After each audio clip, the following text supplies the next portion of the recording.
మాత్రమే కాదు, లేదా భూ సంబంధమైనటువంటి పేరు ప్రఖ్యాతులు సంపాదించుకోవడానికి మాత్రమే కాదు, లేదా కొద్ది కాలం ఇక్కడుండి ఈ జీవితంలో సుఖ జీవిత యాత్రను కొనసాగించడానికి మాత్రమే కాదు. ఎందుకంటే ఇంతకుముందు ఉదయకాలం మీకు ఇచ్చిన వర్తమానంలో దేవుడు ఆది నుంచి మరలా అంతం వరకు, ఈలోక అంతం కాదు, ఇక్కడ అంతమైపోయినా అక్కడ ఉంటాడు, ఎప్పటికీ నిత్యత్వం నుంచి నిత్యత్వం వరకు ఉండే దేవుడు పరిశుద్ధాత్మ దేవుడు. అలాగే త్రిత్వంలో ఏకత్వం అయి ఉన్న దేవుడు, తండ్రి అయిన దేవుడు, కుమారుడైన దేవుడు. అట్టి దేవుడితో అవినాభావ సంబంధం కలిగి ఆత్మపూర్ణులమై ఆయనతో కలిసి నడుస్తున్నాం. సో అందువలన ఈ పని, ఈ పరిచర్య మనకిచ్చేటటువంటి ఫలితం లేదా ప్రయోజనం, మీరే పదమన్న పెట్టుకోండి, అది కూడా అదే స్థాయిలో ఉంటుంది, అదే స్థాయిలో ఉంటుంది. సహజంగా మనం ఇల్లు కట్టుకునేది ఎందుకంటే అందులో మనం సుఖజీవనం చేయడానికి, ఉద్యోగం చేసేది ఎందుకంటే మన కుటుంబాన్ని పోషించుకుని సుఖంగా గడపడానికి. ఇత్యాది సంగతులు మీ అందరికీ తెలియనివి కాదు. వ్యవసాయం ఇప్పుడు చక్కగా వర్షాకాలంలో వర్షం పడినప్పుడు పంటకిను వేసవకాలం పంటకి ఎంత తేడా చూపించారో, ఇట్లా భూమి మీద ప్రతి పని వలన వచ్చే ప్రయోజనం వేర్వేరుగా ఉన్నాయి. అటన్నిటికంటే అంతటికంటే శ్రేష్టమైంది ఈ మహోన్నతుడైన దేవునితో కలిసి పని చేయడం. చప్పట్లు కట్టాలి. ఆ పనిలోకి దేవుడు మనం తీసుకొచ్చాడు, అందుని బట్టి మనం ధన్యులం. అందుకే యెహోవాని దేవునిగా గల జనులు, ఆమేన్ ఆమేన్. అక్కడున్నాం మనం, మన స్థాయి అది. అయితే వచ్చిన మనమట ఆ దేవునిని యెహోవాని ఎలా ఉండాలట, దేవుని యెహోవాని కూర్చోండి, దేవునిగా గల జనులు. చాలాసార్లు అండి యెహోవాని దేవునిగా పెట్టుకుంటారు, ఇంకా ఏటినో కూడా దేవునిగా పెట్టుకుంటారు. ఎలా కుదురుతుందండి? ఒక్క వరలో 2 కత్తులు పెట్టి ఎలా కుదురుతుంది? అందుకనే వారి ధన్యతలు ఏమవుతున్నాయంటే అన్యతలుగా మారిపోతున్నాయి. ఈ మధ్యాహ్న కాలం నేను మీకు ఇచ్చే ఒక మాట ఏంటంటే, గలతీ పత్రిక 5వ అధ్యాయము 25వ వచనం ఒక్కసారి చదవండి. గలతీ పత్రిక 5:25. గట్టిగా, మనము ఆత్మను అనుసరించి జీవించువారమైతిమా, ఆత్మను అనుసరించి క్రమముగా నడుచుకొని. చాలు, చిన్న ప్రార్థన. కృపాకనికర సంపన్నుడైన మా గొప్ప దేవుడా, ఈ మధ్యాహ్న కాలం అందునైనా నీ పిల్లలమైన మేము ఆత్మ సంబంధమైన పిల్లలమని నమ్మి నీ పాదపద్మముల దగ్గరికి వస్తున్నాం. అలాంటి పిల్లలమైన మేము ఆత్మానుసారంగా నడుచుకుంటూ ఉంటే ఆత్మలో నాయన దాని ప్రత్యక్షతలు ఎలాగో ఉంటాయో ఈ సాయంకాలపు సెక్షన్లో మేము కొంతైనా తెలుసుకోవాలని ఆశపడుతున్నాం. నాయనా, ఈ దీన సేవకుడైన నన్ను నీ అగ్ని చేత అభిషేకించి కూడి ఉన్న నీ ప్రజలమైన మా అందరిలోకి ఆ మాటలు నాయన చొచ్చుకుని వెళ్ళడానికి, ఆ మీదట అవి మాలో క్రియ చేయడానికి మీరు సమస్తమును సమకూడి జరిగించండి. దానికి విరుద్ధమైంది ఏది ఇక్కడికి రాకుండా నీ కాపుదల మాతో ఉంచమని నజరుడైనటువంటి యేసుక్రీస్తు వారి నామమున ప్రార్థించి వేడుకొంచున్నాము తండ్రి, ఆమేన్. ప్రియులారా, ఉదయకాలం మనం చూసాము, ఆత్మ ఆది నుంచి తన పనిని తన కాలములో అవసరమైన ప్రతిసారి కూడా ఆయన చేస్తూనే ఉన్నాడు అని మనం చూడగలిగాం. అలా చేస్తున్నప్పుడు ఎవరి పక్షంగా ఆయన చేస్తున్నాడో వారు సిగ్గునందని జనముగా తీర్చిదిద్దబడుతున్నారు అని కూడా చూసాం. ఈ సాయంకాలపు సెక్షన్లో నేను మీకు ఇచ్చేది ఉపదేశం ఏంటంటే ఆత్మ సంబంధమైనవి. ఆ క్రియ ఆత్మ సంబంధమైనవిగా ఉన్నాయా లేక శరీర సంబంధంగా ఉన్నవా, ఇలా పరిశీలన చేసుకోవాల్సిన బాధ్యత క్రైస్తవులమైన మన మీద ఉంది. ఎందుకంటే పౌలు భక్తుడు చెప్తాడు, ఆత్మకును శరీరమునకు మధ్య డాష్ యుద్ధం. విరోధము, యుద్ధము ఆత్మకు శరీరానికి మధ్యనేనట. కాబట్టి మనం ఆత్మ సంబంధముగా ఉన్నప్పుడు శరీర సంబంధమైన వాటి మీద విజయము సాధించాల్సిందే, ఇంకేరే ఆప్షన్ లేదు. సాధిస్తేనే నువ్వు ఆత్మ సంబంధివి. కాకుండా నువ్వు ఆత్మ సంబంధిగా ఉంటూ శరీర సంబంధమైన వాటితో కూడా మిళితమైపోతే అప్పుడు దేవుడు ఒకే ఒక బలమైన మాట మాట్లాడాడు, వారు ఎవరో నాకు తెలియదు. ఇంకా అయితే ఆ చెల్లి చెప్పేసింది ఏకంగా, ముఖము మీద. అది అది అలాంటి వారిగా కాదు మనం ఉండాల్సింది. అందుకొరకు కాదు ఆయన పాదాల దగ్గరికి మనం వచ్చింది.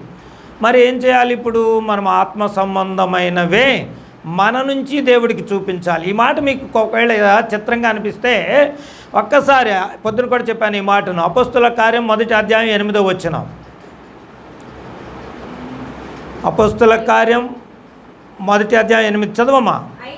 అయినను పరిశుద్ధాత్మ మీ మీదకి, అంటే మీరు ఆత్మ సంబంధులు అయినప్పుడు మీరు శక్తి పొందుతారు గనుక మీరు యెరూషలేములోను యూదయ సమరయ దేశంలోను భూ దిగంతముల వరకు నాకు సాక్షులై ఉంటారు. అది సంగతి. అండి ఇలా గనక నేను మాట్లాడుతూ వెళితే ప్రతి చోట ఇది మనకు ప్రత్యక్షమవుతూనే ఉంటుంది. ఆ రోజున 12 మందితోనే కాదు చెప్పింది యేసయ్య. చెప్పింది ఆ మాట ఆ 12 మందికి వర్తించినప్పటికీ ఆ తరువాత ఆయన వలన, ఎందుకంటే 17వ అధ్యాయం యోహాను సువార్త 17వ అధ్యాయంలోకి వెళ్ళి 21, 22 వచనాలు కనుక మీరు చూస్తే, నేను వారి కొరకు మాత్రమే కాక వారి వలన వాక్యము విని దానిని గైకొంటున్న వారందరూ నీవు నేను ఏకమై ఉన్నలాగున వారును ఏకమై ఉండవలెనని వారి కొరకు నేను ప్రార్థన చేస్తున్నాను అని చెప్పి యేసుక్రీస్తు తండ్రి అయిన దేవునికి ప్రార్థన చేశాడు. కాబట్టి ఆరంభంలో ఆయన ఎన్నుకున్నది ఆ 12 మందినే. ఆ 12 మందితోనే తన నీతి రాజ్యమును కట్టడానికి ఆయన పునాదులు వేసుకు వెళ్ళారు. అందులో ఏమాత్రం డౌట్ లేదు. అయితే అది అక్కడితో ఆగదు, భూ దిగంతముల వరకు వెళ్ళాలట. 12 మంది భూ దిగంతముల వరకు వెళ్ళి ఆపేస్తారా? అక్కడి నుంచి 12 కోట్లు, 12 కోట్లకి ఇంకా ప్లస్ 12, ఇంకా ఇంటూ 12, అబ్బోబ్బోబో ఎంతైనా వెళ్ళొచ్చు. అంతవరకు అది కూడా ఎప్పటి వరకు అంటే ఆయన వచ్చే వరకు, కడబోర ధ్వని మోగే వరకు, ఆయన రాకడకు సరిపోను సంఖ్య చేరే వరకు ఈ ఆత్మ సంబంధమైన పని అట నాన్ స్టాప్గా జరగాల్సిందేనట. అవేంటో కొన్ని విషయాలు అన్నిటినీ నేను వివరించడానికి నాకు సమయం చాలకపోవచ్చు. కొన్ని ఆత్మ సంబంధమైనవి ఏమున్నాయి, మనం ఏం చేస్తాం, ఎలా చేయాలి అనే విషయాలను కొన్నిటిని మాత్రం ఈ సాయంకాలపు సెక్షన్లో మీకు చూపించాలని నేను ఆశపడుతున్నాను. వెళదాం. కొరింథీయులకు రాసిన 1వ పత్రిక 10వ అధ్యాయము. అందరు తెరవండి. 3వ వచనం.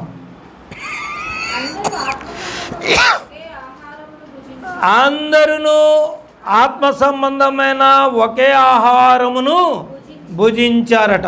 దేవునికి స్తోత్రం. ఎవరందరు వీళ్ళు? ఇక్కడ పౌలు గారు చెప్పేది ఆనాటి ఇజ్రాయేల్ ప్రజల గురించి. కానీ ఇప్పుడు పరిశుద్ధాత్ముడు మనతో చెప్పేది ఇప్పుడున్నటువంటి మనమందరము కూడా ఒకే ఆత్మ సంబంధమైన ఆహారం భుజించడానికి ఆయన బల్ల దగ్గరకు వస్తున్నాం. ఆయన బల్లలో చేయి పెడుతున్నాం. ఈ రోజున చాలామంది ఈ బల్లలో చేయి పెడతా కూడా నాకంటే మీ పాస్టర్ గారు చాలా ఎక్కువ చెప్పుకుంటారు. ఎందుకంటే దీని మీద ఆయనకి చాలా క్లారిటీ ఉంది. సో ఈ బల్లను మనం అనుసరిస్తా కూడా వివిధ తంత్రాలతో లేదా వివిధ మనస్సులతో ఈ బల్లలోకి వచ్చే వారంగా ఉన్నాం. అది కేవలము నీ శరీరమునకు శక్తినిచ్చేది మాత్రమే అని కనుక భుజిస్తే నీకంటే అమాయకుడు ఇంకొకరు లేరు. నీ శరీరమునకు శక్తినిచ్చే మాట నిజమే. అదే సమయంలో దేవుని రాజ్యమును కట్టడానికి నేను ఒక పాత్రగా నిలబెట్టేదని గుర్తెరిగి తీసుకోవాలి. చప్పట్లు కొట్టండి గట్టిగా. నీ శరీరము దేవుని దేవాలయమని మీరు ఎరగరా? అక్కడ దాకా వెళ్ళాలి. ఇది ఇక్కడ కొంచెం మీకు క్లారిటీ ఇస్తున్నాను. ఎప్పుడైతే ఆత్మవశుడవై నీ పాపములను దేవునికి అప్పజెప్పేసి పరిశుద్ధాత్మ సహాయంతో ఆయనలో ఉన్న నూతన సృష్టిగా నువ్వు మారావో అప్పుడండి ఆ ఏక శరీరములో ఉన్నటువంటి ఏకాత్మ ఉన్న దేవుని ఆ ఆహారమును నీవు తీసుకునేది. అంతే తప్ప అండి ఊళ్ళో ఉన్న వాళ్ళందరూ ఈ ఆహారం పుచ్చుకోవడానికి యోగ్యులు కాదు. ఈ ఆత్మ సంబంధమైన ఆహారం పుచ్చుకోవాలి అంటే ముందు నీలో ఆత్మతో నీ జీవితము పెనవేయబడాలి. దీనిని నికోదేముతో ఎప్పుడో చెప్పాడు, ఒకడు క్రొత్తగా జన్మించితేనే కానీ. ఇందాక కూడా యేసుక్రీస్తు ఆయన నీటి మూలంగా బాప్తిసం పొందడం వల్ల ఉన్న ఆంతర్యం అదే. వాస్తవంగా ఆయనలో పాపం లేదు. హలో, యేసుక్రీస్తులో పాపం ఉందా? లేదు కదా. మరి ఆయన ఎందుకు బాప్తిసం తీసుకున్నాడంటే మనకు మాదిరి చూపడం కోసం, మనకు ఆదర్శప్రాయంగా ఆయన నిలబడడం కోసం. ఇప్పుడు మనమందరం అయితే మాత్రం నిశ్చయంగా రోమా 3:23 ప్రకారం అందరము పాపులమే. కనుక మనం తప్పకుండా ప్రక్షాళన చేయబడాల్సిందే, నూతనత్వంలోకి రావాల్సిందే. వచ్చిన మనం అందరము రెండవదిగా ఆత్మ సంబంధం అయితే అంటే ఒకే బండల ఆహారం భుజించాల్సిందే. అక్కడ చదవండి, చక్కని పదం ఉంది. 1 కొరింథీ పత్రిక 3:13 మరొకసారి చదవండి. అందరూ ఆత్మ సంబంధమైన ఒకే ఆహారమును భుజించిరి. తర్వాత కిందకి ఇంకా అందరూ ఆత్మ సంబంధమైన ఒకే పానీయమును పానము చేసిరి. ఏలయనగా బండలోనిదే. Amen amen. అదండి క్రీస్తే. మీకు తెలియదు ఇంకా చాలాసార్లు పాస్టర్ గారు మీకు చెప్పే ఉంటారు. ఈ మధ్యాహ్న కాలమందు మనం తెలుసుకోవాల్సిన విషయం ఏంటంటే ఆ క్రీస్తులోనికి వచ్చిన మనలో ఏకత్వం కావాలి, ఒక్కటిగా ఉండాలి. మనుషులంగా ఆ ఊర్లో ఈ ఊర్లో పుట్టొచ్చు, లేదంటే ఆ ఇంట్లో ఈ ఇంట్లో పుట్టొచ్చు. పుట్టుక మన పూర్వపు పుట్టుక వేరు కావచ్చు. కానీ ఎప్పుడైతే మందిరంలోనికి వచ్చి యేసే నాకు రక్షకుడు, నాకు పాప విమోచకుడని నీవు హృదయపూర్వకంగా విశ్వసించి ఆయనలో నీవు జీవించడానికి ఇష్టపడ్డావు, ఇప్పుడు మనమందరం ఒక్కింటి వారమాట. చప్పట్లు కొట్టి ప్రభుని మహిమపరచు. ఎక్కడ ఘంటసాల, ఎక్కడ పిడుగురాళ్ళ అండి. మరి అక్కడ ఆయన ఇక్కడ ఆయన కలిసి ఒక్క పాదాల దగ్గర కూర్చుంటున్నాం, ఒక్క ప్రభు పాదాల దగ్గర కూర్చుంటున్నాం. అర్థమవుతుందా? దేవుని పిలిపిది, దేవుని ప్రత్యేకత ఇది. నిన్ను అందుకొరకు ఆత్మ సంబంధిగా మార్చాడు గనుక ఆహారం భుజించడానికి, ఆహారంలో పాలిభాగస్తులు అవ్వడానికి ధన్యతనిచ్చాడు. చప్పట్లు కొట్టి ప్రభుని మహిమపరిచాడు. అంతేకాదు ఆయన రక్తం పానీయంగా చేశాడు. ఈ రెండిటినీ తీసుకుని ఆత్మ సంబంధులం అవుతున్నాం. బాప్తీసం తీసుకున్నంత మాత్రం చేత నువ్వు ఆత్మ సంబంధివి కావు, కొత్తదనంలోకి వస్తావు. కొత్తదనం అందుకే నీటి మూలముగాను అని ఆగి ఆత్మ మూలంగాను అన్నారు. నీటి మూలంగా బాప్తీసం తీసుకున్న ప్రతివాడు ఆత్మ సంబంధం అవ్వడు. అటు అవ్వచ్చు, ఇటు అవ్వచ్చు. ఒక తన్నుదంతేనంటే ఇటు పడవచ్చు, అటు పడచ్చట. కాబట్టి నీటి మూలంగా బాప్తీసం తీసుకుంది ఎందుకయ్యా అంటే నిన్ను నీవు దేవునితో ఒప్పందంలోకి రావడానికి. వచ్చిన నీవు అక్కడ నిలిచి నిన్ను నీవు ఆయనకు అప్పగించుకుంటేనే మీకు అర్థమయ్యేలాగా చెప్పాలంటే చెట్టెక్కినటువంటి జక్కయ్యని యేసు అన్నాడు, జక్కయ్య త్వరగా చెట్టు దిగు అన్నాడు. అని అక్కడ ఆగలే. నేడు నేను నీ ఇంట బస చేయవలసి ఉంది అన్నాడు. నేను అంటాను, జక్కయ్య చెట్టు దిగేసి ఇంటికి వెళ్ళలేదనుకోండి, హలో అంతా ఇక్కడే ఉన్నారా, ఏమయ్యేది? చెట్టు దిగేశాడు, ఏసై దగ్గరికి వచ్చాడు అంతే. కానీ ఇంటికి వెళ్ళటల్లా. ఇంటికి వెళ్దాం పద అంటే ఇప్పుడు కాదులయ్యా, ఇంకా టైం ఉంది, లేదంటే ఇప్పుడు వెళ్తే మా మిస్సెస్ ఊరుకోదు, లేదంటే ఇంటికాడ పిల్లలు ఊరుకోరు.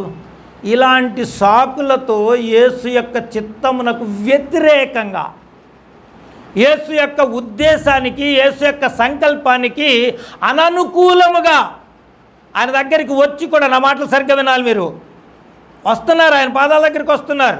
కానీ వచ్చిన ఈ జనులు ఏమై ఉన్నారంటే వాళ్ళ ఉద్దేశాలను, వాళ్ళ తలంపులను, వాళ్ళ ఆలోచనలను యేసు పాదాల దగ్గర పెట్టేసి నన్ను దీవించయ్యా, నన్ను ఆశీర్వదించయ్యా, నన్ను బలపరచయ్యా ఇలాంటి ప్రార్థన చేస్తున్నారు. దీవిస్తాడా? దీనికి యోహాను భక్తుడు ఒక మాట చెప్పాడు, మనమట ఆయన చిత్తానుసారముగా మనం ఏది అడిగినను అది ఆయన మనకు అనుగ్రహించునను అనునదియే మన ధైర్యం. వీళ్ళు చేసే ప్రార్థన చెప్పాలి. ఇంతకుముందు వాళ్ళ గుంపు, ఆ గుంపు చేసే ప్రార్థన ఆయన చిత్తం పక్కన పెట్టారు, వీళ్ళ చిత్తం తీసుకొచ్చారు అక్కడ పెట్టారు. ఆయన చిత్తానేమో బస్సు ఎక్కిచ్చారు, వీళ్ళ చిత్తానేమో యేసుపాదాల దగ్గర పెట్టారు. నేను ఏది మిమ్మల్ని విసిగించడానికి చెప్పటల్లా, వాస్తవం ఈ రోజున క్రైస్తత్వంలో జరుగుతున్న సన్నివేశాలను మేము కళ్ళతో చూస్తున్నాం కనుక వాటిని మీ మధ్యకు తీసుకురావడానికి పరిశుద్ధాత్ముడు ఇష్టపడుతున్నాడు కనుక నేను చెప్తున్నాను. జాగ్రత్త. నీకు నచ్చింది నువ్వు చేసేసుకుంటూ నేను ఆత్మవశుడిని మురిసిపోతూ ఉంటే ఒకానొక రోజున ఆయన ముందు తలదించుకుంటావు. నువ్వు ఆత్మ సంబంధివి కావు, శరీర సంబంధివే. ఎప్పుడైతే ఆత్మ సంబంధివి అవుతావో ఆయన చిత్తంలోనికి వచ్చేస్తావు, ఆయనకు విధేయుడవు అవుతావు. జక్కయ్య వెళ్ళినట్టుగా యేసుని వెంట పెట్టుకుని ఇంటికి వెళ్ళిపోతావు. ఏ ఇంటికండి? అక్కడ జక్కయ్య ఇంటికి, ఇప్పుడు యేసయ్య ఇంటికి. చప్పట్లు కొట్టండి. మనం అందుకు ఆయన పాదాల దగ్గరికి వచ్చింది. ఆ బండలది తాగేదందుకు, ఆయన శరీరమును భుజించేదందుకు, ఆయన ఇంటిలోకి వెళ్ళడానికి. అది ఆత్మ సంబంధమైన. ఆత్మ మనకు ఇచ్చే గొప్ప వరం అది. సత్యస్వరూపి అయిన ఆత్మ మీ యొద్దకు వచ్చినప్పుడు మిమ్మల్ని సర్వసత్యములోనికి నడిపిస్తాడు. నువ్వు ఆత్మ సంబంధివా అయితే ఇప్పుడు సత్యంలో ఉన్నావా? అక్కడ ఆగవు, సర్వసత్యంలోనికి వెళ్ళిపోతావు. ఆయన శరీరమును భుజిస్తూ, ఆయన బండలోని త్రాగుతూ ఆత్మ సంబంధిగా నిన్ను నీవు అలాగూ బలపరుచుకుంటావు. ఇంకా 2 మాటలకు వెళ్తున్నా, తర్వాత చూద్దాం. 1 పేతురుపత్రిక 2వ అధ్యాయము 5వ వచనం. 1 పేతురుపత్రిక 2:5.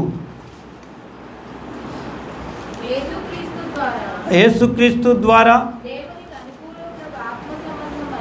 దేవునికి అనుకూలమైన ఆత్మ సంబంధమైన బలులు అర్పించుటకు, పరిశుద్ధ యాజకులుగా ఉండుటకు మీరును సజీవమైన రాళ్ల వలె ఉండి ఆత్మ సంబంధమైన మందిరములుగా కట్టబడుతున్నాడు. చప్పట్లు కొట్టి ప్రభుని మహింపరచాలి.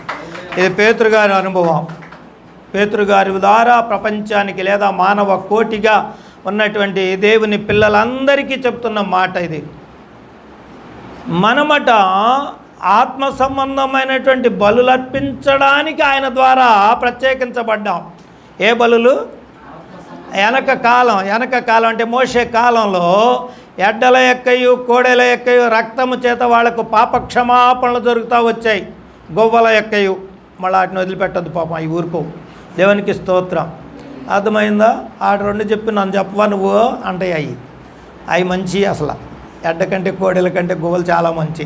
దేవునికి స్తోత్రం. సరే, ఆటి ప్రస్తావన పక్కన పెడదాం. ఆటి కాలంలో అవి పాపం మనందరి కోసం, మనలాంటి మన పితరులందరి కోసం, మన కోసం కాదులే, మనలాంటి మన పితరులందరి కోసం పాపం అవి బలైపోయాయి. అప్పుడు నిజం పాపం, వీడు వెళ్ళడం ఎక్కడో ఒకసారి తప్పు చేసి రావడం, వస్తా ఒక గువ్వనో ఒక కోడెనో లేకపోతే గొర్రెనో తీసుకొట్టడం, అక్కడికి తీసుకొచ్చి ప్రధాన యాజకుడి ముందు పెట్టడం, ఆయనేమో కసక్కని తెగేయడం. వీళ్ళకి అయిపోయింది. పాత నిబంధనలో జరిగిన బలులన్నీ అవే. కానీ ఎప్పుడైతే యేసుక్రీస్తు నీ కోసం, నా కోసం, సర్వ మానవాళి కోసం తానే బలి అయి ఆయన మరణమునకు వెళ్ళి తిరిగి పునరుద్ధానుడై తిరిగి లేచాడు, అప్పుడట ఇక ఆ బలులకు స్వస్తి చెప్పేయచ్చు అన్నాడట దేవుడు. దేవునికి స్తోత్రం. మరి ఇప్పుడు ఏ బలి కావాలి దేవునికి అంటే మన ఆత్మ బలి, దానిని హృదయ బలి అని కూడా చెప్పొచ్చు. దేవునికి స్తోత్రం. నీ విరిగి నలిగిన హృదయముతో నా ప్రభు దగ్గరికి వచ్చి నువ్వు ఆత్మ బలిని గనక ఆయనకు ఇవ్వగలిగితే అప్పుడు ఆ బలినట ఆయన అగ్రాణిస్తాడట. దేవునికి స్తోత్రం. ప్రియులారా, ఎంతమందికి ఉంది పశ్చాత్తాపంతో కూడిన బలి అర్పించడం? అది ఆత్మ సంబంధమైనది. ఇందాక పాస్టర్ గారు ఒక దశలోకి వచ్చిన తర్వాత అక్కడ ప్రార్థనను పరిశుద్ధాత్ముడు పీక్లోకి తీసుకెళ్ళాడు. అంటే ఆత్మ వసూలు చేసి బలపరుచుతూ వచ్చాడు. పాస్టర్ గారు ఇక్కడ బలపడ్డారు. అంటే ఇదేముందన్నమాట, కనెక్షన్. అక్కడ ఏ స్వరం అయితే వాడబడుతుందో, ఏ ఆత్మ అయితే అక్కడ కార్యం చేస్తుందో, ఇక్కడ అదే ఆత్మ కార్యం చేస్తుంది. వ్యక్తులు వేరు అంతే, కానీ ఆత్మ ఒకటే. కొట్టమ్మ గట్టిగా చప్పట్లు. ఇది హృదయ బలి అర్థమైన వ్యక్తికి మాత్రమే అర్థమవుతుంది. పరిశుద్ధాత్మ యొక్క తాకిడి ఏది, ఎలా ఉంది అన్నది నీకు అర్థమవ్వాలంటే నువ్వు కూడా ఆత్మతో నింపబడితేనే నీకు అర్థమవుతుంది.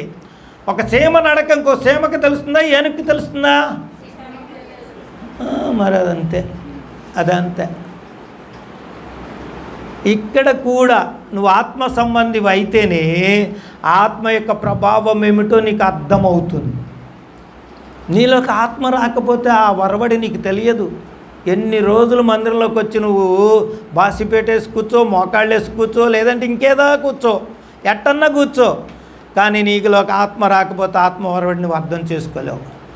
ఆత్మ కలిగిన వాడికి మాత్రమే ఆత్మ సంగతులు అర్థమవుతాయి అన్నాడు. ఇంకా పౌలు గారు ఇంకెక్కువ చెప్పాడు ఏంటంటే, అదైతే వారి కంటికి కనబడలా, వాళ్ళ చెవికి వినబడలా, వాళ్ళ హృదయానికి గోచరం కాల. కానీ మనకైతే అవి మన కంటికి కనబడుతున్నాయి, చెవికి వినబడుతున్నాయి, హృదయానికి గోచరం అవుతున్నాయని చెప్పాడు. తేడా ఇదే.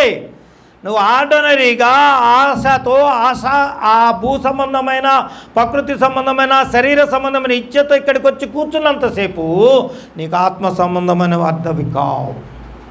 ఎప్పుడైతే నా ప్రభు ఆత్మయున్న దేవుడు, నాలో ఆత్మ ఉంది, ఆ ఆత్మ ఈ ఆత్మ మమేకమవ్వాల్సి ఉంది, అలా అవ్వాలంటే నేను ఆత్మ సంబంధిగా నన్ను హత్తుకోవాల్సిందే అన్న మనసు నీకు వచ్చినప్పుడు అప్పుడు నీ బలట ఆయనకి ఇంపైన సువాసనగా ఆగ్రాణించబడుతుందట.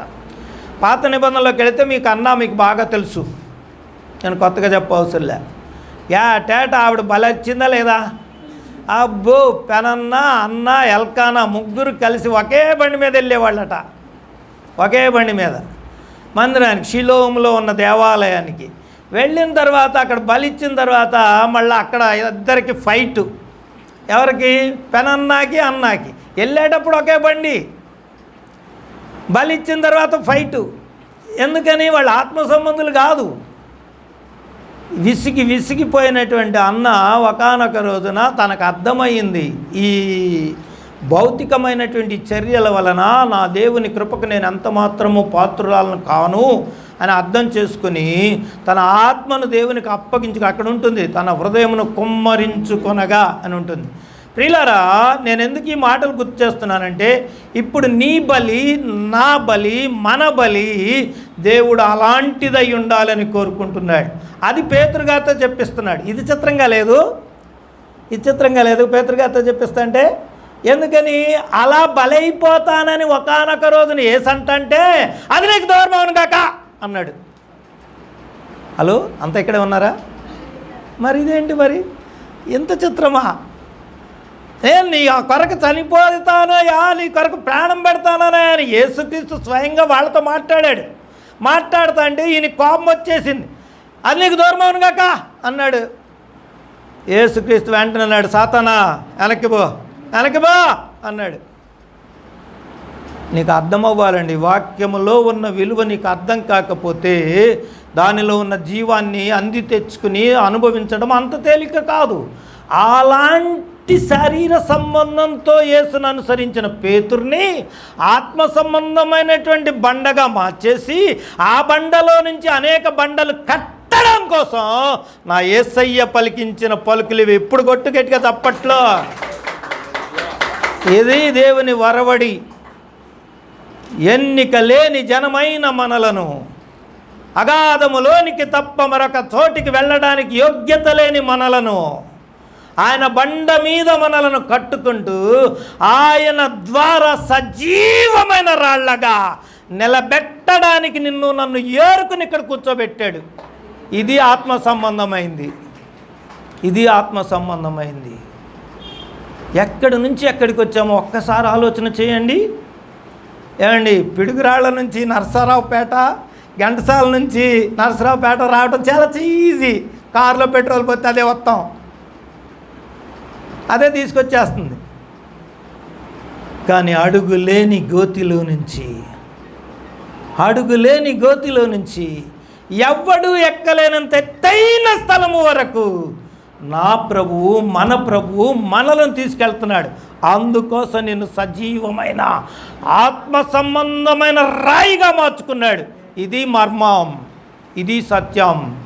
రోజున నీకు అర్థమైతే, నీ స్థాయిని నువ్వు ఆలోచిస్తే, నీ దేవుడు మన ప్రభువు మనకిస్తున్న భాగ్యం అది. నువ్వు ఆత్మ సంబంధివి. బట్టి ఇక ఇక్కడ రాళ్ళు పేల్చారు అండి. అమ్మగారి పేరేంటో గుర్తులేదు నాకు. మీ అమ్మగారి పేరేంటి నాన్న? మల్లేశ్వర్ గారు. ఎస్, కింద నేను ఎప్పుడో వచ్చాను, ఇప్పటికే ఇంకా ఈ ఫ్లోర్ ఎయికి ముందే వచ్చాను ఒకసారి. అక్కడి నుంచి ఎన్ని రాళ్ళు పేర్చి ఎంత చేస్తే ఇక్కడికి మందిరం వచ్చింది. అర్థమవుతుంది నా భాష. ఒకవేళ ఆ రాయి మీద రాయే పెట్టలేదనుకోండి, మనం ఎక్కడ ఉండేవాళ్ళం? కింద ఫ్లోర్లోనే ఉండేవాళ్ళం. రాయి మీద రాయి పెట్టి ఆ రాయి ఒకటి అతకబట్టి ఇప్పుడు ఈ స్థాయి వస్తే ఇక్కడికి వచ్చి కూర్చున్నాం. ఇప్పుడు పేతురు లాంటి రాళ్ళు ఎన్ని అతకబడితే, ఎంతమంది ప్రాణం త్యాగ చేస్తే, ఎంతమంది ఆత్మబలులు అర్పిస్తే నువ్వు ఈ రోజున ఇక్కడ కూర్చున్నావో నీకు తెలుసా? నేను ఇక్కడ కూర్చున్నానో నాకు తెలుసా? తెలిస్తే ధన్యులం. నిజం, ఇది వాస్తవం అండి. ఎన్నో తరాల నుంచి వారి కన్నీటి ప్రవాహంలో మనం ఇక్కడికి కొట్టుకొచ్చాం. ఇది వాస్తవం. ఈరోజుకి క్రైస్తవ సమాజంలోకి ఆలోచన రావడంలా, నా మట్టుకు నేను బైబిల్ పుచ్చుకున్నా, దేవుడు నాతో మాట్లాడాడు, నేను వచ్చేసా, నా దేవుడు నన్ను తీసుకెళ్ళిపోతాడు అని అనుకునే వాళ్లకు సరిగా అర్థం కాల. వచ్చిన మాట నిజమే, నీ దేవుడు నేను తీసుకెళ్ళిన మాట నిజమే, కానీ దీని వెనుక పరిశుద్ధాత్మ క్రియ ఉంది, ఆత్మ సంకల్పం ఉంది. అది తన ప్రజలను లేదా తన బిడ్డలను నీ కొరకు వాడుకోగా, వారు ప్రసవ వేదన పడగా, వారు ఆత్మబలు అర్పించగా ఈ రోజున మనం ఇక్కడికి వచ్చాం. ఇది వాస్తవం.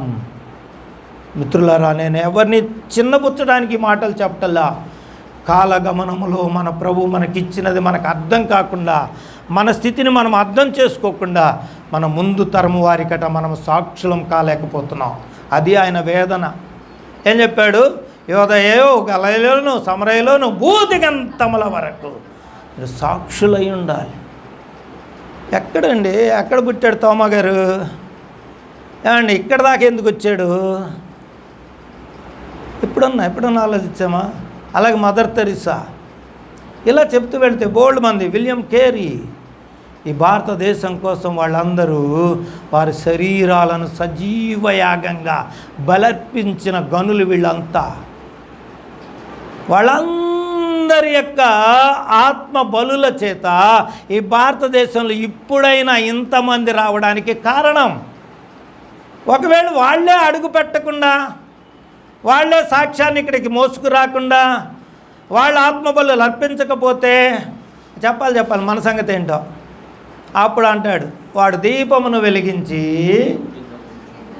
ఇంటి స్తంభము మీద, దీప స్తంభం మీద కాక మంచం కింద, కొంచెం కింద, పాత్ర కింద పెట్టినాళ్ళు అయిపోయారు. అది సంగతి.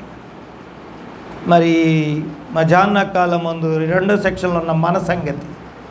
వాళ్ళందరూ ధన్యులు, వాళ్ళ ఆత్మ సంబంధమైన బలులు అర్పించారు, ఆత్మ సంబంధమైనటువంటి శరీరంలో భుజించారు, ఆత్మ సంబంధమైన బండలోని తాగారు. ఇప్పుడు మనం కూడా అక్కడికి వచ్చాక మరి అదే శరీరంలో చేయి పెడుతున్నాం, అదే బండలో తాగుతున్నాం, అదే ఆత్మ చేత బలులర్పించడానికి ఆయన చేత రాజులైన యాజక సమూహంలో చేర్చబడ్డాం. మరి వాళ్లకు మళ్ళీ మనమెందుకు మెలగలేకపోతున్నాం? వాళ్లకు మళ్ళీ మనమెందుకు మసలులోకపోతున్నాం? వాళ్లకు మళ్ళీ మనమెందుకు సాక్ష్యాన్ని లోకానికి లేదా సమాజానికి చూపించలేకపోతున్నాం? ఇది మధ్యాహ్న కాలం ప్రభు మనకేస్తున్న ప్రశ్న. చూపించగలిగితే ఆ ముందు తరము వారు మన కొరకు పడిన ఆ ప్రసవ వేదనను మన తరములో మనం పడగలిగితే, మీ పాస్టర్ గారు ఇచ్చారా మీకు షీటు? ఇక్కడ అదంతా పూర్తయిపోతుంది. ఆమె చెప్పండి గట్టిగా. అది కథ, అది చరిత్ర, జరిగిన చరిత్ర అదే అయితే జరగబోతున్న చరిత్ర ఇది. అందుకోసం దేవుడు నిన్ను తన అమూల్యమైన రక్తం చేత విలువ పెట్టి కొనుక్కొని రాజులైన యాజక సమూహంలో నిన్ను కూర్చోబెట్టాడు. తన ఆత్మను నీకు ఇచ్చాడు. ఇచ్చిన ఆత్మను ఎప్పుడట మనము ఏం చేయాలంటే బలులు అర్పించడానికి వాడుకోవాలట. బలులు అర్పించే వారంగా ఉండాలట. నేను ఇంకా ముందుకు వెళ్తాను, ఇంకొక మాట చెప్పి ముందుకు తీసుకెళ్ళిపోతా. వెళ్ళండి ఇప్పుడు గలతీ పత్రికలో 5వ అధ్యాయం 22. ఇది కూడా నేను చెప్పాలి, ఇది సండే స్కూల్ పిల్లలు చెప్తారు. వెరీ గుడ్, చదువు. ప్రేమ, సంతోషము, సమాధానము, దీర్ఘశాంతము, దయాళత్వము, మంచితనము, విశ్వాసము, సాత్వికము, ఆశానిగ్రహము. దేవునికి స్తోత్రం. ప్రియులారా, సండే స్కూల్ పిల్లల దాకా ఇది వెళ్ళిపోయిన వాక్కు. ఇది మనం ఇవ్వాలట. ఇప్పుడు మన చుట్టూ ఉన్న సమాజానికి మనం ఇవ్వాలి. దీనిని యేసయ్య మనకి ఎప్పుడో ఇచ్చేశాడు. హలో, అర్థమవుతుందా? యేసయ్య శరీరధారిగా భూలోకానికి వచ్చి ఆ ఆత్మ ఫలమును మనకిచ్చి మనల్ని ఆత్మ సంబంధులుగా మార్చేశాడు. ఇట్స్ ఓకే, వచ్చేసాం, బాగుంది. దేవుని పిల్లలమైపోయాం, ఆత్మపూర్ణులమయ్యాం. ఆత్మ ద్వారా ఆయన రాజ్యములోకి వెళ్ళడానికి ఒక సజీవమైన రాయిగా ఆయన మందిరములో కట్టబడుతున్నాం. It's nice. అయితే ఈ వ్యక్తి, ఈ రాయి, ఈ ఫలాలను ఎక్కడికి ట్రాన్స్ఫర్ చేయాలి? నరసరావుపేటలో ఉన్న ప్రతి జీవము లేని రాయి దగ్గరికి. ఆమెనన్నారా? అట్లా జీవం లేదా? కానీ నీలో జీవం ఉంది, నీలో ఆత్మఫలం ఉంది. కనుక ఈ రాయి దగ్గర ఉన్నటువంటి జీవము, ఈ రాయి దగ్గర ఉన్నటువంటి ఆత్మఫలము, జీవము లేని ఆత్మఫలము లేని అనేక రాళ్ల దగ్గరికి వాటిని పంపగలగాలట. అప్పుడు నువ్వు ఆత్మ సంబంధివని దేవుడు గుర్తెరుతాడు, నేను కాదండి. అలా చేస్తే దేవుడు అప్పుడు నిన్ను గుర్తిస్తాడట. ఎందుకంటే ఒకానొక రోజున అంజూరు చెట్టు దగ్గరికి వెళ్ళాడట, నేను కాదు, యేసయ్య. వెళ్తే ఆకులు చాలా కనపడుతున్నాయట. అంజూరు చెట్టు, అయ్యగారు వందనాలండి. ఎందుకు చెప్పాను వందనాలు? 2 అంజూరు చెట్లు బహుమతిగా ఇచ్చారు నాకు పాస్టర్ గారు. ఇప్పుడు కాయలు కాస్తున్నాయి నా దొడ్లో, అదే చర్చి దొడ్లో. నిజం దేవుడు చేసే కార్యాలు అంత గొప్పవి. ఆ రోజున ఆయన కూడా అంజూరు చెట్టు దగ్గరికి వెళ్ళాడు. వెళ్తే అంజూరు చెట్టు గట్ట ఆకులు ఉన్నాయంట కానీ ఫలాలు లేవట. ఏం చెప్పాడు దాన్ని? అయ్యో, ఇది కూడా నేను చెప్పాలా? అంజూరు చెట్టు ఇంకా ఏం చెప్పాడు? గట్టిగా చెప్పు చెల్లి. ఇక అన్నటికీ నీవు కాయకుండుగాక. ఫలాలు లేవా? అమ్మో, ఇక అన్నటికీ నువ్వు కాయకుండుగాక. మరి అంత మాట ఆయనతో అనిపించుకోవడానికి మనం ఇంత భక్తి చేసేది చెప్పాలి చెల్లెళ్ళు? కాదే. అయినప్పుడు నీ ఆత్మ ఫలాలను, ఏమండి, జీవము గల రాయివైనటువంటి నీ నుంచి వచ్చే ఆత్మఫలాలను, జీవము లేని రాళ్ళు నీ ఊర్లో బోళ్ళు ఉన్నాయి. మా ఊళ్ళో కూడా ఉన్నాయండి, ప్రతి ఊళ్ళోనే ఉన్నాయి. ఆ రాళ్ల దగ్గరకట ఈ ఆత్మఫలములను మోసుకొని వెళ్ళడం నా బాధ్యత. అది ఆత్మ సంబంధమైన ప్రక్రియ. నేను చెప్పేది ఒకవేళ మీకు బాలేవాళ్ళు పాస్టర్ గారు, మీరు మీ ఇష్టం వచ్చినట్టు మీ సొంత మాటలు చెప్తే మేము వింటామా అనేవాళ్ళు కూడా ఇక్కడ ఉండారేమో, మరి బహుశా నాకు తెలిసి లేరంట. దేవునికి స్తోత్రం. దేవుడు మిమ్మల్ని దీవించును గాక. ఒక్కసారి నేను సుకారు వెళ్ళిపోతున్నా. ఏ ఊరు ఎక్కడుందో చెప్తారా? అక్కడ అప్పటిదాకా జీవము లేని రాయిగా పడున్నటువంటి ఆ స్త్రీలోకి నా దేవుడు జీవాన్ని తీసుకొచ్చేసాడు. చాలా బాగుంటుందండి ఆ స్టోరీ. 4వ అధ్యాయము యోహాను సువార్త మీరు వెళ్ళండి. నేనిచ్చు నీళ్లను కనుక నీవు త్రాగినట్లయితే నీవెన్నటికి నీ దప్పికొనవని చెప్పాడు. వెంటనే ఆ జీవం ఆ రాతిలోకి వెళ్ళి ఆ రాయి కూడా జీవం గలదైపోయింది. ఆ తర్వాత చిత్రం ఏంటంటే, మనం ఫలాలు ఇవ్వాలంటే చాలా కాలం పడుతుంది, కానీ ఆ స్త్రీ మాత్రం వెంటనే ఫలాలు ఇవ్వడానికి రెడీ అయిపోయింది. ఊరిలోకి వెళ్ళిపోయింది. తనకొచ్చిన ఫలములన్నిటినీ ఊరి వారందరికీ షేర్ చేసేసింది. ఊరి వారందరూ యేసయ్య పాదాల దగ్గరికి వచ్చి అప్పుడు ఈయన నిజముగా లోకరక్షకుడు అన్నాడు. కొట్టండమ్మా గట్టిగా చప్పట్లో. ఇది వాక్యం తల్లులారా, నా సొంత మాటలు కాదు. జీవ గ్రంథంలో నా ప్రభు మనందరి కోసం రాసి ఉంచిన జీవజల బుగ్గ ఇది. దానిలో ఉన్న మాధుర్యాన్ని నువ్వు తెచ్చుకోవాలంటే, దానిలో ఉన్న మాధుర్యంతో నువ్వు నింపబడాలంటే నువ్వు ఆత్మ సంబంధివిగా మారి తీరాల్సిందే.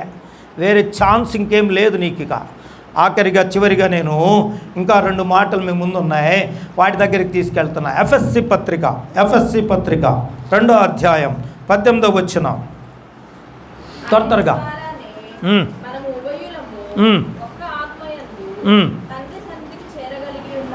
Amen amen. చాలా చక్కని మాట అండి. ఎలాగట? ఆత్మ ద్వారానే చదువు చెల్లి. ఆయన ద్వారానే మనం ఉభయులము ఒక్క ఆత్మయందు. ఆమెన్. ఎప్పుడు అర్థమైందా?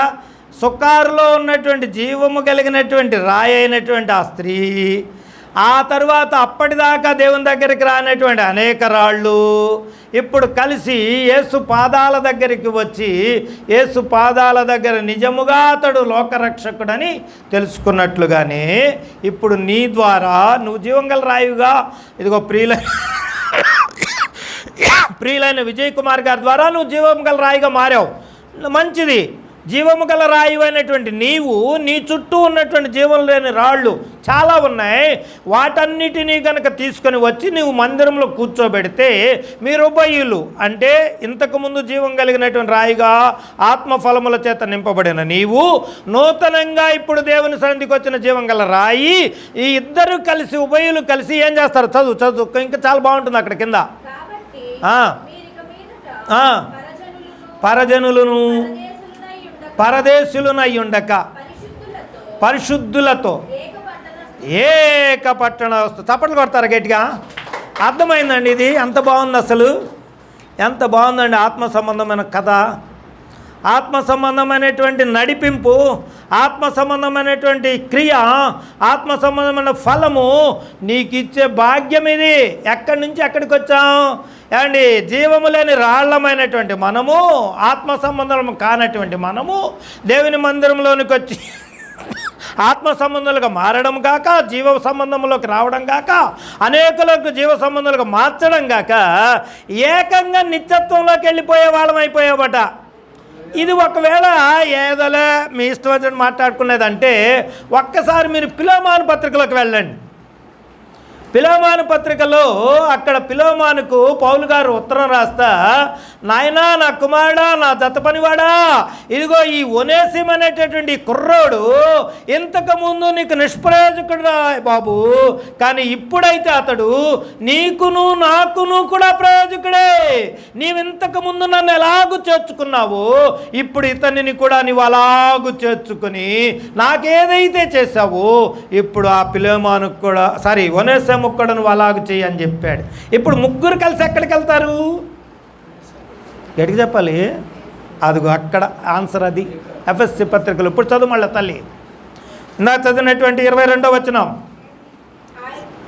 21, 22 2 చదువు.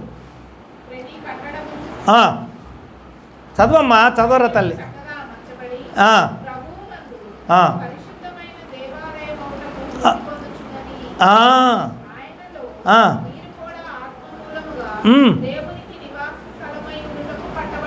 ముగ్గురు కలిసి అక్కడికి వెళ్తారు. చప్పట్లు కొట్టండి మరి. అది కదా నన్ను అక్కడి దాకా తీసుకెళ్ళడానికి దేవుడు ఏర్పరచుకున్నాడు. ఎక్కడ దొంగతనం చేసి చెరసాల్లోకి వెళ్ళిపోయినటువంటి ఒనేసిమును తీసుకొచ్చి దేవుని మందిరములో దేవుని చేత ఆత్మ బలులు అర్పించేటటువంటి యాజక సమూహంలోకి చేర్చి సజీవమైన రాయిగా మార్చి దేవునికి ఒక మందిరంగా మార్చేశాడు అపొస్తలుడైనటువంటి పౌలు గారు. చప్పట్లు కొట్టు బాబు. ఎందుకోసం దేవుడు తన అమూల్యమైన రక్తము చేత మనల్ని ప్రోక్షించి రాజులైన యాజక సమూహంలో కూర్చోబెట్టాడు. ఇప్పటికి అర్థం కాని విషయం ఏంటంటే అలాగ చేయాల్సినటువంటి చాలామంది దేవుని పిల్లలట ఏం చేస్తున్నారంటే, ఇందాక చెప్పానే, శరీర సంబంధమైన ఇచ్చల చేత ఈడవబడుతున్నారట. అందుకని వారికి ఏం కాలేదంటే వారి కంటికే కనబట్టల్లా దేవుడు చేసే కార్యాలు, వారి చెవికే వినబట్టల్లా, వారి హృదయానికే గోచరం కాటల్లా. కానీ అట్టి ఆత్మ లేని క్రైస్తవుడిగా మనం ఉండొద్దు.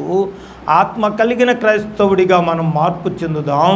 నీటి మూలముగా బాప్తిసం పొందిన మనము ఆత్మ మూలముగా బాప్తిసం పొందుకొని ఆత్మ చిత్తానుసారంగా మనం మన ప్రభు ఎదుట ఆయన చిత్తాన్ని జరిగిస్తూ ఆయన కొరకు ఒక సజీవమైన రాయిగా నువ్వు మారి, ఆ తర్వాత ఒక సజీవమైన మందిరముగా చేర్చబడి సజీవమైన మందిరములోకి నీ వలె అనేకులను ఆకర్షించి నిత్యత్వంలో ఆయన ప్రక్కను చేరడానికి. ఇప్పుడు మళ్ళా 2:18 ఎఫెసీ 2:18 మరొకసారి చదవండి.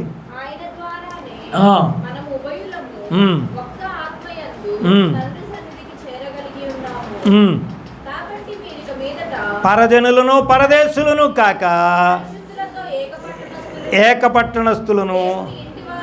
ఆమేన్ ఆమేన్. అక్కడట మీరు ప్రకటన గ్రంథం 21 అధ్యాయంలోకి వెళితే అక్కడ క్రొత్త ఆకాశము క్రొత్త భూమి కనపడుతుంది. అక్కడ మన కొరకు దేవుడట కొత్త నివాసాన్ని ఏర్పరుస్తున్నాడట. మన కంటి ప్రతి బాష్ప బిందువుని తుడిచేస్తున్నాడట. అక్కడ ఆకలైనా దప్పికైనా లేదట. దేవుని నిత్య మహిమ మాత్రమే మిగులుతోందట. చప్పట్లు కొట్టాలి గట్టిగా. అందుకోసం మనలను ఆత్మ సంబంధులుగా మన ప్రభు మనని మార్చింది. పనికి రాని జీవము లేని రాయిలమైన మనలను ఆత్మ చేత నింపబడి బలులర్పించు వారిగా, ఆత్మ బలులర్పించు వారిగా మార్చి అక్కడి నుంచి నీ సాక్ష్యము భూదిగంతముల వరకు వ్యాపింపచేసి ఆ తరువాత నిన్ను అనేకులతో కలిపి ఒక మందిరముగా కూర్చుకొని మనమందరము ఒక్క ఇంటి వారముగా అక్కడికి చేర్చడానికట. ఇదండి భక్తికి పరాకాష్ట. ఇక్కడ కాసేపు కాలక్షేపం చేసి వెళ్ళిపోవడానికి కాదు. నేనేదో కారు వేసుకొచ్చి ఒక పూట ఒక రోజు ఇక్కడ ఉండి వెళ్ళిపోవడానికి కోసం కాదు. కేవలము ఒక పూట ఒక రోజు ఇక్కడ పని చేయడం ద్వారా నా ప్రభు చిత్తాన్ని కొంతైనా నేను జరిగించడాన్ని బట్టి కొన్ని రాళ్లైనా జీవము గల రాళ్లుగా మలచడానికి ప్రభు నా ద్వారా నాకు అప్పగించిన భారం కలిగిన పని తప్ప ఇది మరొకటి కాదు. కనుక మన భక్తి జీవితాల్లో ఈ మెట్టు నీకు నాకు మనకు అవసరమని ఎరిగి ఆత్మపూర్ణులముగా మనం ఆయన దగ్గర ఉందాం. ఆత్మపూర్ణులముగా బలులర్పిద్దాం. ఆత్మపూర్ణులుగా ఆయన శరీరంలోని భుజిద్దాం. ఆత్మపూర్ణులుగా ఆయన బండలోని తాగుదాం. ఆత్మపూర్ణులుగా ఒక్క ఇంటి వారిగా ఆయన ప్రక్కన చేరదాం. అట్టి కృపలో దేవుడు మనందరినీ స్థిరపరిచి బలపరచునుగాక. ఆమేన్. ప్రార్థన చేసుకుందాం. తలలు వంచి ఏకీభవించండి. ప్రభువా, నేను ఆత్మ సంబంధినా కాదా, శరీర సంబంధిగానే ఉండి భూలోక సంబంధమైన ఇచ్చలతో నేను బ్రతుకుతూ ఉంటే, భూ సంబంధమైన శరీర సంబంధమైన భక్తినే చేస్తే ఆత్మకును శరీరమునకు మధ్య వైరం ఏర్పడుతుందని నాయనా నీ ప్రియ శిష్యుడు లేదా అపోస్తులుడైన పౌలు చెప్పిన మాట ఈ మధ్యాహ్నమందు నాయందు కూడా జరిగే ప్రమాదం ఉందయ్యా. కనుక నేను శరీర సంబంధిగా ఉండడానికి వీల్లేదు నాయనా. ఆత్మ సంబంధిగా నేను భక్తి చేయాలి ప్రభువా. ఆత్మ సంబంధిగా నీతో నేను సహవాసం చేయాలి ప్రభువా. అందుకోసం ఆయన జీవము లేని రాయినను నన్ను జీవము గల రాయిగా మార్చి నాలో ఆత్మకార్యము జరిగిస్తూ నీ మహిమను నేను అనుభవించడం కాక నా చుట్టూ ఉన్న వారికి అనుభవింపచేసేయడం కొరకు, నా చుట్టూ ఉన్న వారికి సాక్షిగా నేను జీవించడం కొరకు నన్ను నా కుటుంబాన్ని ఎన్నుకున్నావయ్యా. ఎన్నుకున్న ఈ కుటుంబం చేత అనేక కుటుంబాలు కట్టబడాలి తండ్రి. ఈ అనేక కుటుంబాలన్నీ ఒకే కుటుంబంగా మార్చబడాలయ్యా. అందుకోసం నన్ను నాతో ఉన్న వారిని నువ్వు ఏర్పరచుకున్నావు. మా ప్రియులను నువ్వు అందుకు సిద్ధపరుస్తున్నావు. ప్రియుల ద్వారా ఈ యొక్క పట్టణాల్లో ఇటు నరసాపురం కావచ్చు, నరసరావుపేట కావచ్చు, అటు గురజాల కావచ్చు, పిడుగురాళ్ళ కావచ్చు, మరి ఏ ప్రాంతంలోనైనా నువ్వు చేస్తున్నటువంటి పనులలో, నువ్వు జరిగిస్తున్నటువంటి ఆత్మ సంబంధమైనటువంటి క్రియలలో ప్రభు అనేకులు ప్రభు ఆత్మ ఫలాలు అందించేవారుగా మారాలయ్యా అని అందరం హృదయం తెరిచి ప్రార్థన చేద్దాం. ప్రభుతో మాట్లాడదాం. ఆత్మయున్న దేవుడు నిన్ను హత్తుకుంటున్నాడు. ఆత్మయున్న దేవుడు నిన్ను మండిస్తున్నాడు. ఆత్మయున్న దేవుడు నీ మీద తన ఆత్మను కుమ్మరిస్తున్నాడు. ప్రార్థన చేయి చెల్లి, ప్రార్థన చేయి తమ్ముడా. ఇంకా ఎంతకాలం మనం శారీర సంబంధమైన భక్తి చేస్తూ మన సమయాలను వ్యర్థపరుచుకుందాం? అలా చేయడానికి ఇది ఏమాత్రము నీకు యోగ్యమైన సమయం కాదు. గడిచిన కాలమే దానికి సరిపోయింది. ఈ రోజున దేవుడు నీతో మాట్లాడుతున్నాడు, ప్రభువా నేను నీ పనివానిగా, నీ సేవకునిగా, నీ పరిచారకునిగా, నీ ప్రజగా నేను ఉండాలని ఆశపడుతున్నాను. నువ్వు అడిగితే నీతో ఆయన పని చేయించుకోవడానికి సిద్ధంగా ఉన్నాడు.